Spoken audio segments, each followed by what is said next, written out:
नमस्कार साथियों, मैं संदीप महिला आपका प्रगति क्लासेज में हार्दिक स्वागत करता हूं। अपने राजस्थान के इतिहास में आज एक नया राजवंश पढ़ने जा रहे हैं, आमेर राजवंश। तो हेडिंग डाला आमेर राजवंश। आमेर राजवंश। देखो, सबसे पहले हमें ये मालूम होना चाहिए इस आमेर का जो क्षेत्र था, आमेर का जो क्षेत्र था ये अपना जयपुर है।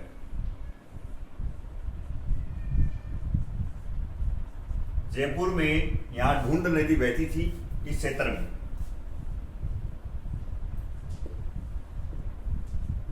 ढूंढ नदी, तो ढूंढ नदी के कारण इस क्षेत्र को ढूंढाड़ क्षेत्र भी कहा गया है। तो आमेर से पहले इस क्षेत्र का नाम क्या था? ढूंढाड़। और इस जो ढूंढाड़ जो अपना प्रदेश है, इस ढूंढाड़ में मीणा और बड़गुजर जाति रहती थी।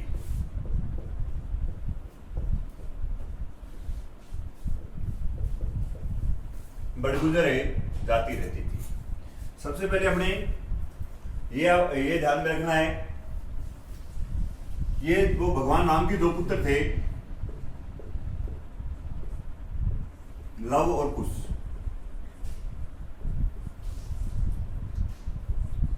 एक तो इन्हें कुश का वंशज है ये मानते हैं। आमेर के जो कछावा जो है, आमेर के जो राजा कछावा हैं, इनको किसका वंशज मानते हैं? कुश का वंशज मानते हैं अपने आप को। एक कंसेप्ट तो ये ध्यान में रखना है आपको। इसके अलावा और ये आपको ध्यान में रखना है,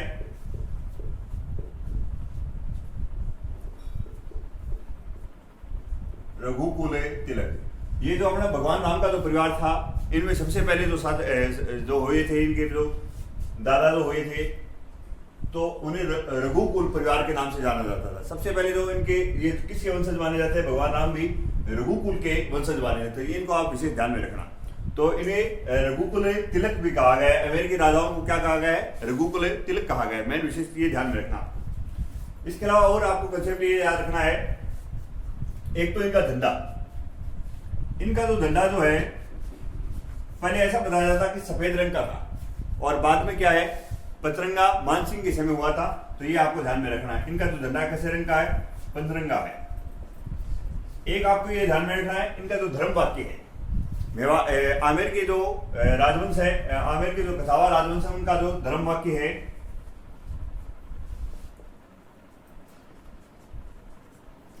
ये तो धर्मस्थो जय। तो ये सारा कंसेप्ट अपने एक बार लिखते हैं। तो मैं जो आने वाले एक, ये जो आमेर के जो कछावा थे, वो मूलतः कहाँ के रहने वाले थे? मूलतः जो रहने वाले थे, ये नरवर और ग्वालियर की बताई जाती है। नरवर व ग्वालियर की। आमेर में दो आमेर से ये जो कछावा राजवंश है, एक तो आमेर में कछावा राजवंश ने एक तो आमेर में शासन किया, इसके अलावा अलवर में शासन किया था। तो इन सारी चीजों को आपको, ये सारे कंसेप्ट में आपको नोट करवाता हूं।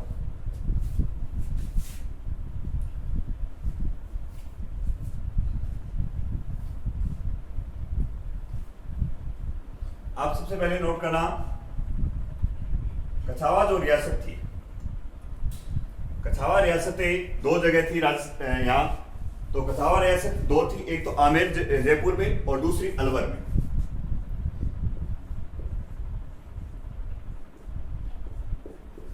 कछावा रियासतें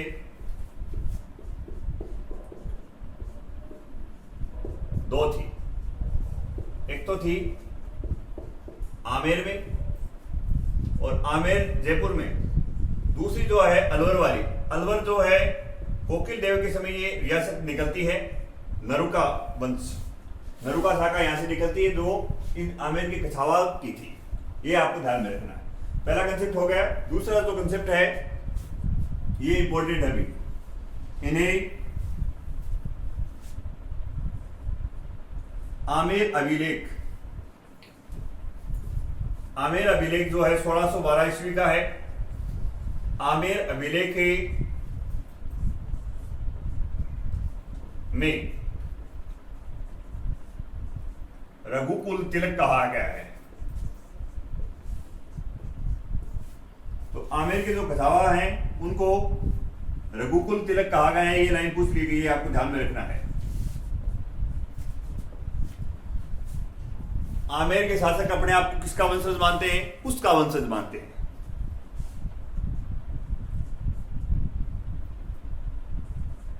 आमेर के कछावा वंश के शासक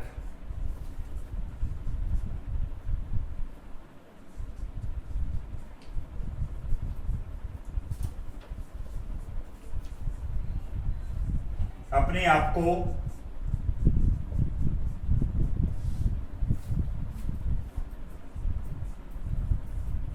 कुछ का वंशज मानते हैं। इसके अलावा आपको ये याद रखना है, दोबारा देख लो ये कंसेप्ट। कछावा जो रियासत थी वो दो जगह थी, एक तो आमेर जयपुर में होगी, दूसरी कहाँ है? अलवर में थी। अलवर वाली जो ये रियासत है वो कोकुल देव के समय निकलेगी थी, और दूसरा आमेर अभिलेख में इन्हें क्या कहा है? रघुकुल तिलक कहा गया है। इसके अलावा आमेर में जो कछावा वंश के जो शासक है वो अपने आप को किसका वंशज मानते हैं? उसका वंशज मानते हैं। ये कंसेप्ट भी आपको ध्यान में रखना है, एक ये ध्यान में रखना है, दोनों पूछ लिए गए हैं एग्जाम में। आगे आप नोट करना, इनका जो झंडा जो था, झंडा है पचरंगा। ये पहले तो इनका झंडा सफेद होता था, सफेद रंग का सफेद था, पर बाद में मानसिंह के समय ये झंडा कैसे बना दिया गया? इनका पंचरंगा बना गया। ये आपको ध्यान में रखना है, मानसिंह के समय बनाई।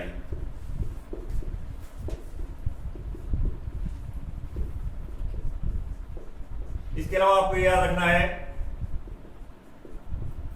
इनका जो धर्म वाक्य है, धर्म वाक्य आपको याद रखना है, ये तो धर्मस्ते जय।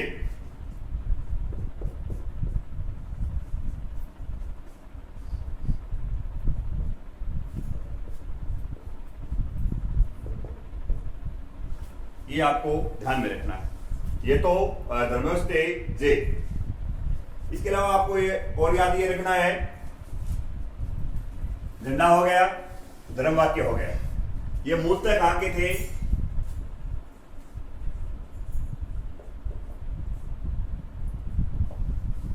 जहां इसका ये अर्थ होता है कि जहां धर्म होता है वहां सदैव क्या होता है? सत्य होता है। मूलतः ये रहने वाले थे नरवर व ग्वालियर के।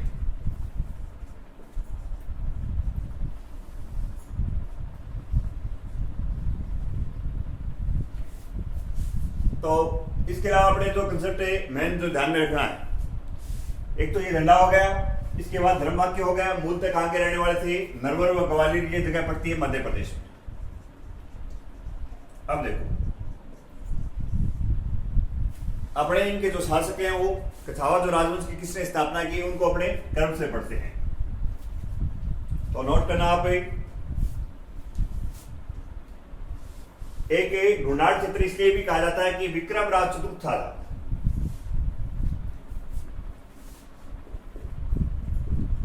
विक्रम राज चतुर्थ ऐसा बताया जाता है कि इसने और आमेर के जो विद्रोही थे उनको ढूंढ ढूंढ कर मारा था, इसलिए इस क्षेत्र का नाम क्या पड़ा था? ढूंढाड़ पड़ा था।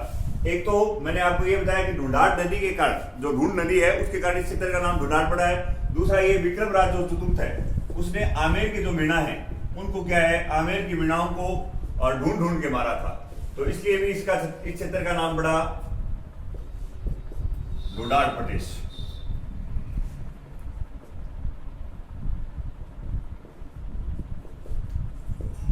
तो ये आपको ज्यादा विषय ध्यान में नहीं रखना है। आगे अब आप नोट करना, सबसे पहले दूल्हे राय तेजगढ़। आमेर का जो पहला जो शासक है वो है दूल्हे राय तेजगढ़। हेडिंग डालना,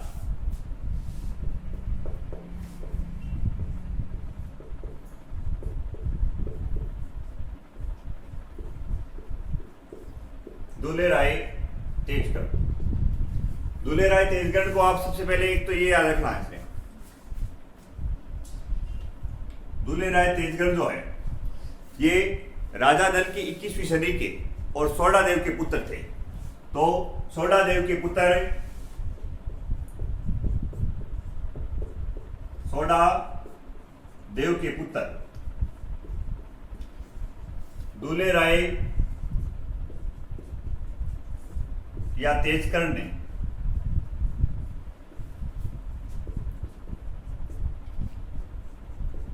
दौसा के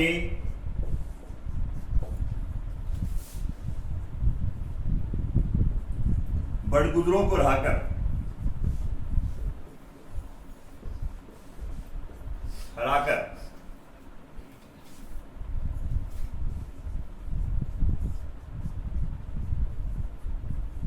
आमेर के कछावा राजवंश की स्थापना की।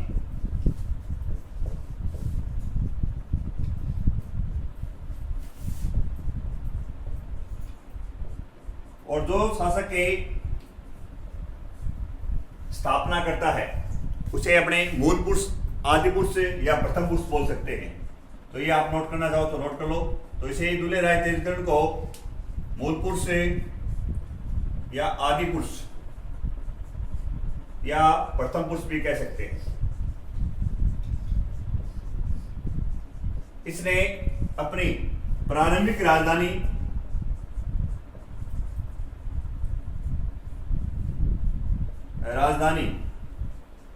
किसको बनाया? दौसा को बनाया। ये आपको विशेष ध्यान में रखना है। दौसा को बनाया। तो प्रारंभिक राजधानी कहां रही? तो सबसे पहले दूल्हे राय तेजकर्ण ने और एक कहां के दौसा के बड़गुजरों को हराकर और एक कछावा राजवंश की क्या कर दी है? स्थापना कर दी है। और इसके अलावा इसे मूल पुरुष या आदि पुरुष या प्रथम पुरुष कहा जाता है। और प्रारंभिक राजधानी कहां बनाई? इसने दौसा में बनाई है। दूसरा कंसेप्ट आपको ये ध्यान में रखना है। इसके बाद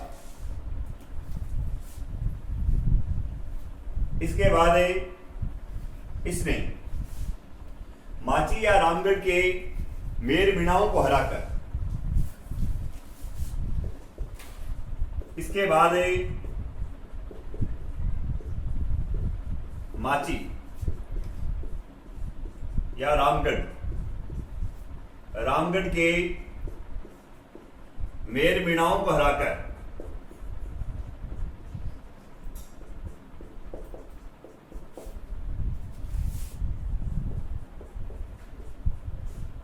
अपनी राजधानी माची या रामगढ़ को बनाया।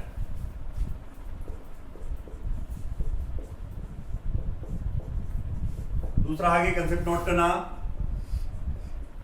इसी रामगढ़ में इसने जमवायु माता का मंदिर का निर्माण करवाया था। जमवायु जो माता है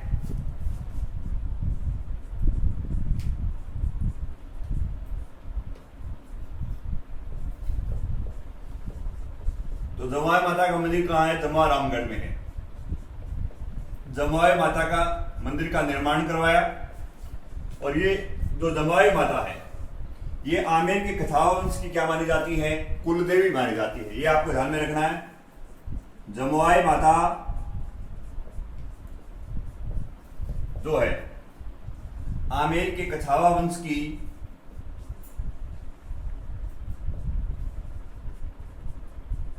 कुल देवी है। और जिसका मंदिर कहां है? जमवा रामगढ़ में है। ये दोबारा देख लो आप। दूल्हे राय और तेजकर्ण के बारे में अपने को कितने कंसेप्ट ध्यान में रखने हैं।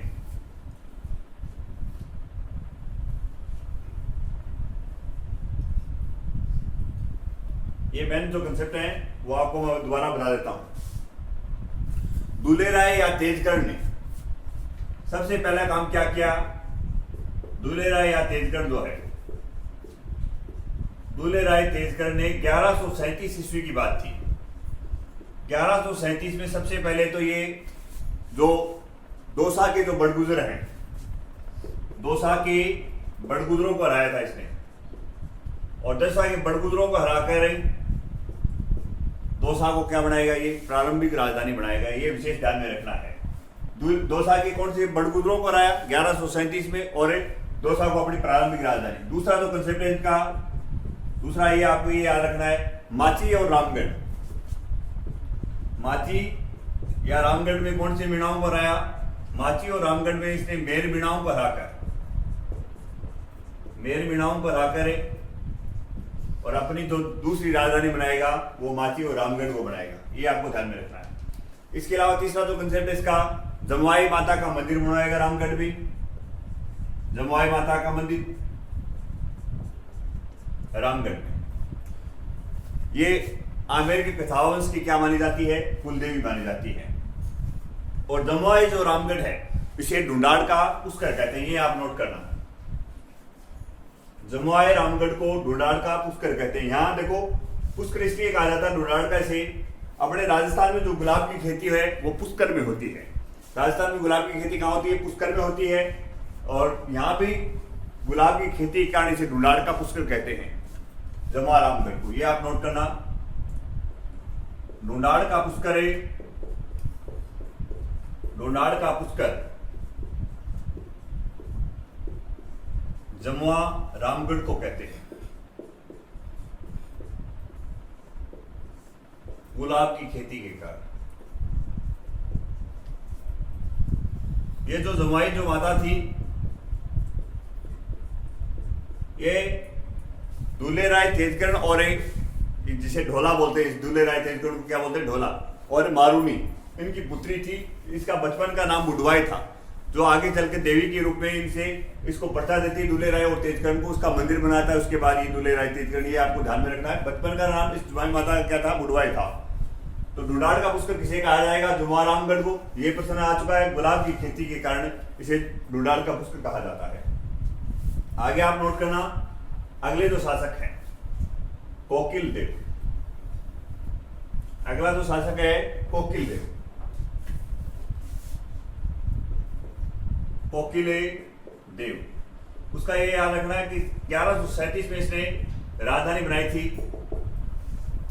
दूल्हे राय तेजकर्ण ने। ये विशेष ध्यान में रखना। ये क्वेश्चन पूछा गया है कि सबसे पहले प्रारंभिक राजधानी इसने कब बनाई थी? तो 1137 में बनाई थी, वो विशेष ध्यान में रखना। अब कोकिल देव है, कोकिल देव ने 1207 ईस्वी में आमेर की और मीणाओं को, इसने आमेर की मीणाओं को हराया था। आमेर के 1207 ईस्वी में और आमेर की मीणाओं को हराकर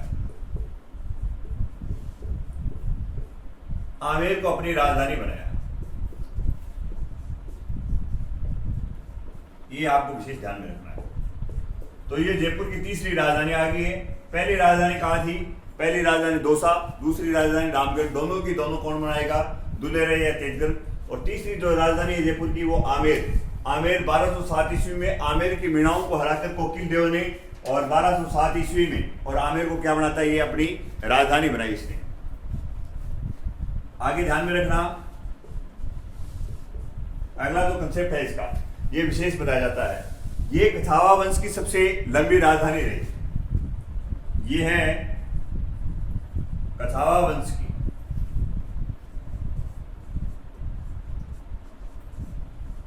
लंबी राजधानी रही। ये लगभग 500 साल तक की ये राजधानी रही। 1207 से 1727 तक यही राजधानी रहती है। ये आपको ध्यान में रखना है।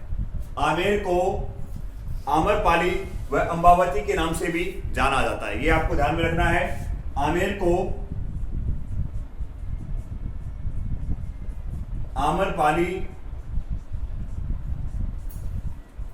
आम्रपाली या अंबावती के नाम से जाना जाता है।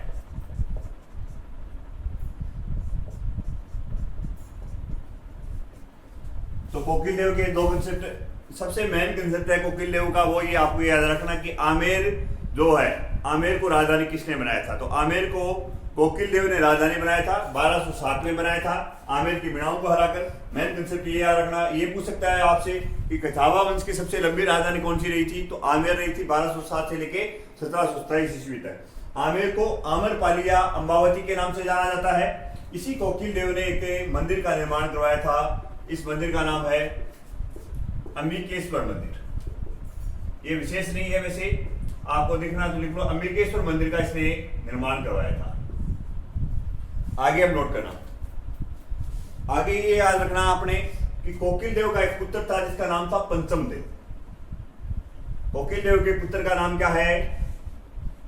पंचम देव। और ये पंचम देव जो था, ये पृथ्वीराज चौहान जो है अजमेर के शासक है, पृथ्वीराज चौहान तृतीय, उनका क्या था? ये सामंत था। ये आपको ध्यान में रखना है।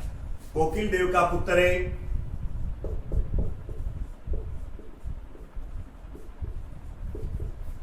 कोकिल देव का पुत्र, इसका नाम मिलता है पंचम देव।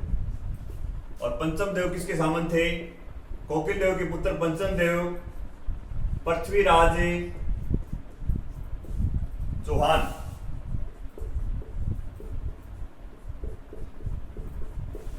के सामंत थे। पंचम देव किसके सामंत थे? ये क्वेश्चन भी काफी इंपॉर्टेंट है। तो कोकिल देव के पुत्र पंचम देव पृथ्वीराज चौहान तृतीय के सामंत थे। इसके बाद आपको आगे ध्यान में रखना है, और ये जो पंचम देव जो था, ये त्रायन के द्वितीय युद्ध में मारा गया था। आगे नोट करना। अगला रामदेव। रामदेव में एक कंसेप्ट मिलता है।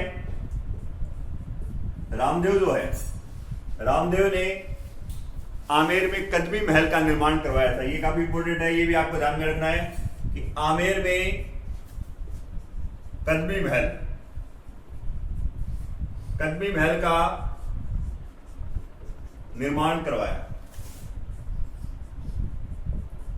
तो आमेर में कदमी महल का निर्माण किसने करवाया था? रामदेव ने करवाया था। इसे रामदेव का ये कंसेप्ट ध्यान में रखना है, इसलिए इंपॉर्टेंट है। कदमी महल जो है, कदमी महल इसलिए खास है कि यहाँ आमेर के जो शासक है, आमेर के शासक जो कथावंश के जो राजा हुए, उनका क्या होता था? राज तिलक होता था। ये आपको ध्यान में रखना। आमेर के शासकों का यहां राज तिलक होता।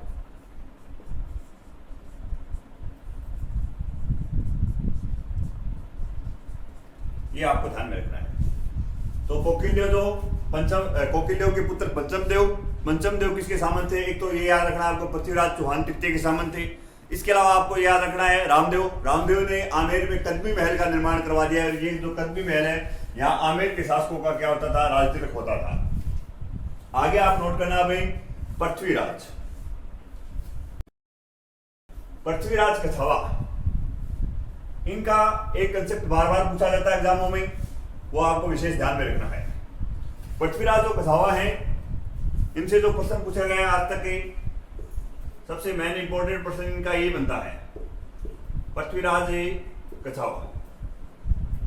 इसने पृथ्वीराज कछावा ने और एक खानवा के युद्ध में और राणा सांगा की क्या की थी? सैन्य सहायता की थी। तो ये आपको ध्यान में रखना है। इसने खानवा का युद्ध हुआ था भरतपुर में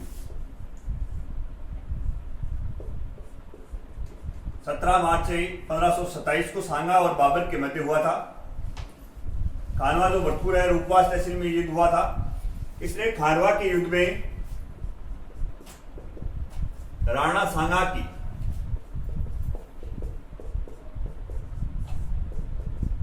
सैन्य सहायता की थी। तो प्रश्न यहां से क्या पूछेगा आपसे, ये आपको विशेष ध्यान में रखना है। प्रश्न ये पूछेगा कि आमेर के किस शासक ने और राणा सांगा की खानवा के युद्ध में सैन्य सहायता की थी? तो आमेर के कौन सा शासक है? आमेर का पृथ्वीराज कछावा है, जिसने राणा सांगा की खानवा के युद्ध में सैन्य सहायता की थी। इसके अलावा याद रखना है, इस पृथ्वीराज कछावा से पृथ्वीराज के दादा पुत्र नहीं थे, पृथ्वीराज के 12 पुत्र थे। तो इन्होंने अपने हर एक पुत्र को अपने एक एक रियासत बांट दी थी। तो 12 कोटड़ी का संबंध किससे है? पृथ्वीराज कछावा से। ये आपको ध्यान में रखना है। ये पूछ लिया गया भाई पटवार में, ये ऊपर वाला भी आ गया है। 12 कोटड़ी का संबंध, 12 कोटड़ी का संबंध है, 12 कोटड़ी का संबंध है पृथ्वीराज कछावा से है। ये आपको ध्यान में रखना है। 12 कोटड़ी का संबंध है पृथ्वीराज कछावा से। पृथ्वीराज कछावा जो थे वो राणा सांगा से काफी प्रभावित थे, तो राणा सांगा के नाम पे इसने अपने एक पुत्र का नाम रखा था सांगा, और सांगा के नाम पे इसने बसाया था सांगानेर शहर। तो ये आपको ध्यान में रखना है कि पृथ्वीराज जो कछावा थे वो किससे प्रभावित थे, सांगा से ज्यादा प्रभावित थे, तो इन्होंने इनके अपने एक पुत्र का नाम भी क्या रखा था, सांगा रखा था, जिसके नाम पे ये सांगानेर शहर बसाया गया। ये आपको ज्यादा दिन ध्यान में रखना। एक ये जो पृथ्वीराज जो कछावा जो थे वो रामनंदी जो संप्रदाय है, रामनंदी संप्रदाय की क्या ये अपने आप में अनुयायी मानते थे। रामनंदी संप्रदाय के अनुयायी थे, और रामनंदी जो संप्रदाय है इसकी जो प्रधान पीठ है गलता जयपुर में है। प्रधान पीठ इसकी कहाँ है, गलताजी जयपुर में है। इस गलताजी को मनकी वैली भी कहा जाता है। ये आपको ध्यान में रखना है। गलताजी को क्या कहा जाता है, मनकी वैली कहा जाता है। ये विशेष से आपको ध्यान में रखना है। इसके अलावा इसे उत्तरे तोताद्री भी कहा जाता है, उत्तरे तोताद्री। ये आपको ध्यान में रखना है। तो अब तक अपने दोबारा देख लो एक बार। पृथ्वीराज जो कछावा है इसने खानवा के युद्ध में, जो खानवा का युद्ध 17 मार्च 1527 को और भरतपुर में राणा सांगा और बाबर के मध्य लड़ा गया था, उसमें इसने राणा सांगा की क्या की थी, सैन्य सहायता की थी। इसके अलावा 12 कोटड़ी का संबंध किससे है, तो 12 कोटड़ी का संबंध पृथ्वीराज कछावा से है। इसके 12 पुत्र थे, इसलिए हर को एक अलग अलग रियासत दे दी थी। तो 12 कोटड़ी का संबंध किससे है, पृथ्वीराज कछावा से है। रामनंदी संप्रदाय का क्या था, पृथ्वीराज कछावा अन्यायी था, और रामनंदी संप्रदाय की जो प्रधान पीठ है वो गलताजी जयपुर में है। गलताजी को मंकी वैली और उत्तर तोताद्री के नाम से भी जाना जाता है। ये आपको ध्यान में रखना है। आगे आप नोट करना, अगला अपना जो शासक बनेगा, जो सांगा है उसके नाम पे सांगानेर शहर बसा हुआ, और राजस्थान का प्रथम अंतरराष्ट्रीय हवाई अड्डा सांगानेर जयपुर में है। आगे अब आप नोट करना, अगला जो शासक है आमेर का। अब यहां से आमेर के मैन शासक स्टार्ट हो जाते हैं और उनको अपने विस्तार से पढ़ेंगे। तो हेडिंग डालना भारमल या बिहारीमल। अगला शासक है भारमल या बिहारीमल। कहने का मतलब यहां से अब आमेर का जो राजवंश है वो प्रारंभ हो गया विशेष रूप से। भारमल या बिहारीमल का जो कालक्रम मिलता है वो 1547 से और 1573 ईस्वी तक मिलता है। 1547 टू 1573, कई जगह 74 भी मिलेगा आपको, पर आपको ज्यादा ये याद में रखना 1547 से 1573 ईस्वी भारमल या बिहारीमल। ये भारमल जो थे या बिहारीमल जो थे, इसने सबसे पहले मुगलों की अधीनता स्वीकार की थी। सबसे पहले मुगलों की अधीनता स्वीकार की। मुगलों के साथ सबसे पहले ये वैवाहिक संबंध स्थापित करेगा। इसने अपनी जो एक पुत्री थी भारमल की, जोधाबाई, जोधाबाई जो थी उसका विवाह इसने किसके साथ करवाया था, अकबर के साथ करवाया था। और ये अकबर के साथ विवाह करवाएगा 1562 ईस्वी में। 1562 ईस्वी में अकबर के साथ इसने विवाह करवाया था जोधाबाई का सामर झील के किनारे। तो सामर झील के किनारे ये भी पूछ लिया गया है, सामर झील के किनारे विवाह करवाया गया था।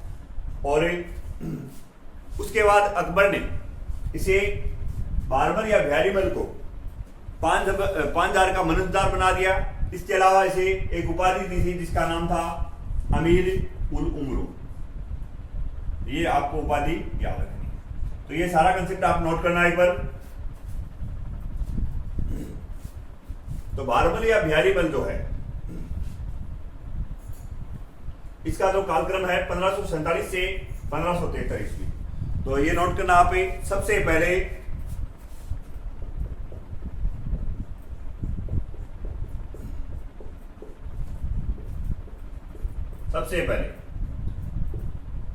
मुगलों की अधीनता स्वीकार की।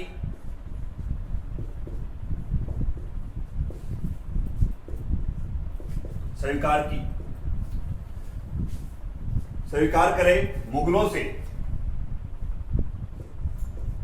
वैवाहिक संबंध स्थापित किए। मुगलों से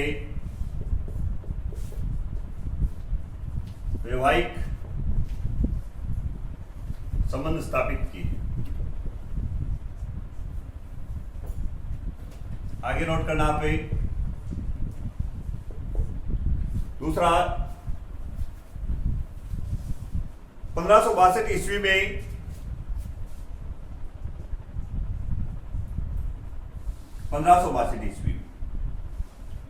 अपनी पुत्री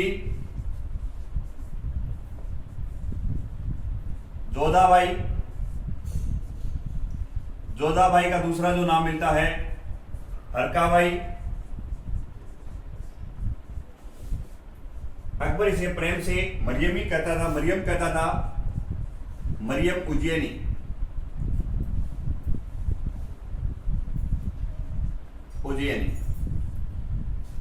मरियम उज्जैनी के नाम से भी ये जानी जाती थी।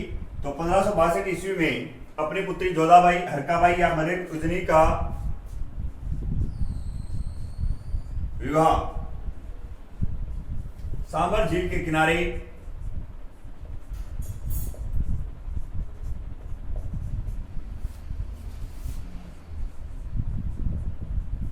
अकबर के साथ किया। ये सारे के सारे कंसेप्ट इंपॉर्टेंट है भाई। यहां से प्रश्न हर जो क्वेश्चन है वो एग्जाम में पूछा गया है। तो सबसे पहला क्वेश्चन तो ये पूछ लिया गया कि सबसे पहले किस रियासत ने मुगलों की अधीनता स्वीकार की थी। तो सबसे पहले आमेर रियासत ने। शासक पूछे तो सबसे पहले मुगलों की अधीनता स्वीकार करने वाला शासक था आमेर का भारमल या बिहारीमल। सबसे पहले मुगलों के साथ वैवाहिक संबंध स्थापित करने वाला शासक कौन था? भारमल या बिहारीमल। सबसे पहले मुगलों के साथ वैवाहिक संबंध स्थापित करने वाली रियासत पूछ ले तो आमेर है। इसके अलावा आपको याद रखना है कि ये भी पूछ लिया गया कि अकबर का विवाह जोधाबाई के साथ कब हुआ था। तो 1562 ईस्वी में हुआ। कहाँ हुआ ये भी पूछ लिया गया। सांबर झील के किनारे हुआ था। और इसे जोधाबाई, हरकाबाई या मरियम उज्जैनी के नाम से राजस्थान के इतिहास में जाना जाता है। अब ये याद रखना है, ये अकबर व भारमल की जो मुलाकात है वो किसने करवाई थी? सांगानेर में 1562 ईस्वी में सांगानेर में अकबर और भारमल की मुलाकात किसने करवाई ये भी पूछ लिया गया है। चगताई खान जो था उसने करवाई थी। ये आपको विशेष ध्यान में रखना है। अकबर व भारमल की मुलाकात 1562 ईस्वी में अकबर व भारमल की मुलाकात।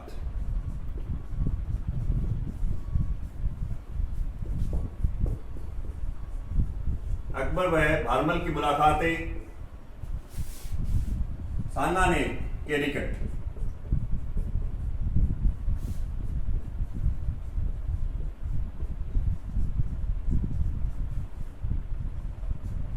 चगताई खान ने करवाई। ये आपको ध्यान में रखना है। ये प्रश्न पूछा गया पटवार में। ये आपको विशेष ध्यान में रखना है। आगे आप नोट करना, आप अकबर ने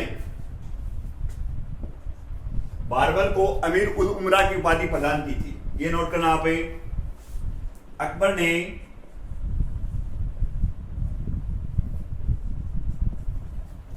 भारमल को अमीर उल उमरा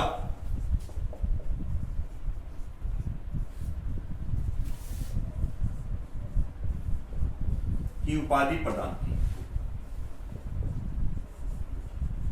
ये आपको ध्यान में रखना है। दूसरा ये याद रखना है, 5000 का इसे मनतदार बनाया था। कितने हजार का? 5000 का। एक भी काफी इंपॉर्टेंट है। 5000 का मनतदार बनाया।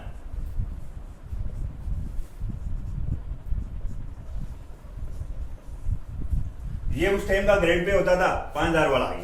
तो ये आपको विशेष ध्यान में रखना है। जो 5000 का जो मनसदार बना दिया तो ये अपने आप में क्या हो गया? अमीर आदमी हो गया। तो उपाधि कौन सी देगा इसको? अमीर उल उमरा की उपाधि देगा। तो आगे देखना, ये 1562 में जो अकबर और भारमल की जो मुलाकात है वो सांगानेर के निकट किसने करवाई? ये विशेष क्वेश्चन पूछा गया है। चगताई खान ने करवाई थी। और इसे कितने का 5,000 का मनसदार बना दिया है और अमीर उल उमरा की इसने उपाधि दी। ये सारे के सारे क्वेश्चन यहाँ से भारमल से एग्जामों में पूछे गए हैं। ये आपको मैं बता रहा हूँ, विशेष ध्यान में रखना इन चीजों को।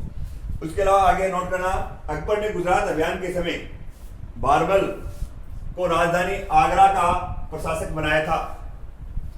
अकबर जब गुजरात गया था गुजरात अभियान के दौरान, और भारमल को कहां का बनाया था, आगरा का। क्या आगरा का, भारमल को राजधानी आगरा का प्रशासक बनाया था। ये आपको ध्यान में रखना है। अकबर ने गुजरात अभियान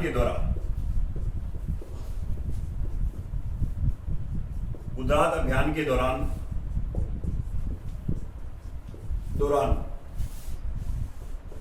भारमल को राजधानी आगरा का प्रशासक बनाया।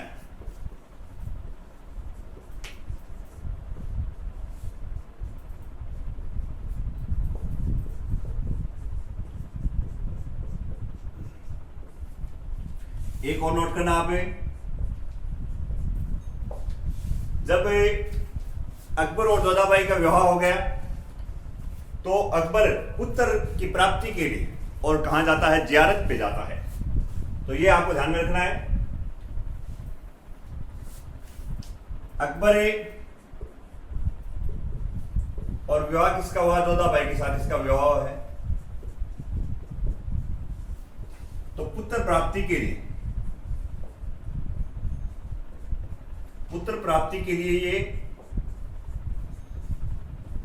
जियारत पे, अपने हिंदू धर्म में जैसे कहते हैं कि तीर्थ स्थल जाके आते हैं कि तीर्थ यात्रा करके आ रहे हैं, वैसे इनकी दो तीर्थ यात्रा को मुसलमानों में जियारत कहा जाता है। तो जियारत करने के लिए कहाँ आया था ये, अपने राजस्थान में। और अजमेर में जो दरगाह है, ख्वाजा मोइनुद्दीन चिश्ती की जो दरगाह है, ख्वाजा मोइनुद्दीन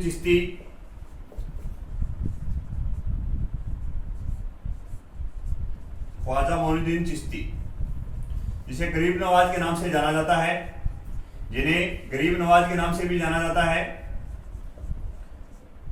गरीब नवाज की दरगाह पे आए थे, और गरीब नवाज के जब दरगाह पे आए थे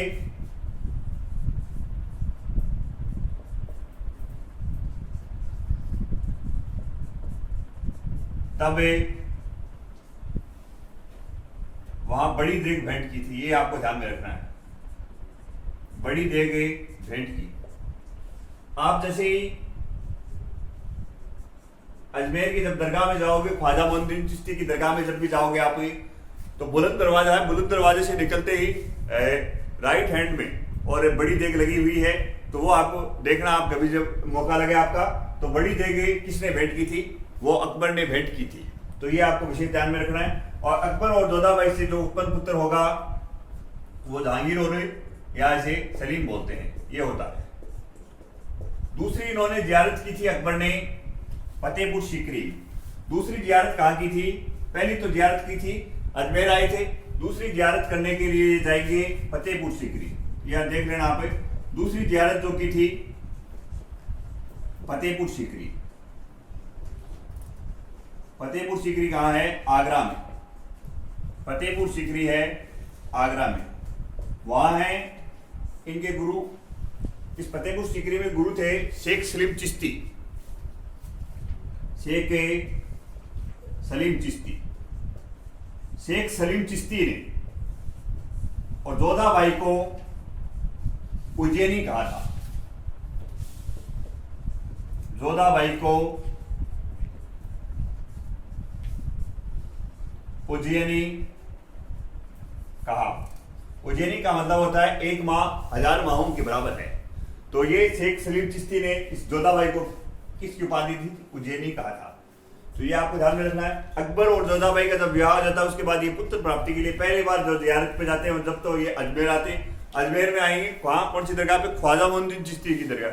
और ख्वाजा मोइनुद्दीन चिश्ती किसके शासन काल में भारत आए थे, तो वो पृथ्वीराज चौहान के काल में आए थे। किसके साथ आए थे, मोहम्मद गोरी के साथ आए थे। ये आपको ध्यान में रखना है।